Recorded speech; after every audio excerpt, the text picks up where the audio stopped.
मेरा सवाल है अरब के उन लीडरों से जिन्होंने इसराइल के साथ मुआहदा किया, मुझे बताओ तुम्हें फलस्तीन की बेटियां भूल गई ना सारी की सारी? तुम्हें वो माँ भूल गई ना जो मस्जिद अक्सा के दरवाजे पे खड़ी होकर चीखें मारती थी और कहती थी कोई अली को खबर करो कि मेरी बच्चियां कैद में? तो भूल गई?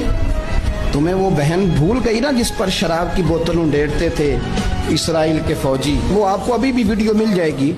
वो उंडेलते थे शराब की बोतल, उसे पकड़ते थे, दस्त दराजी करते थे और वो बेटी कहती थी या रहमत लिल आलम। भूल गया तुम्हें वो सारा कुछ? तुमने एक मिनट लगाया और तुम मुआहदा किससे करवा रहे हो? अमेरिका के सदर से? इतना जुल्म किया तुमने, इतना कातिल के साथ मुआहदा।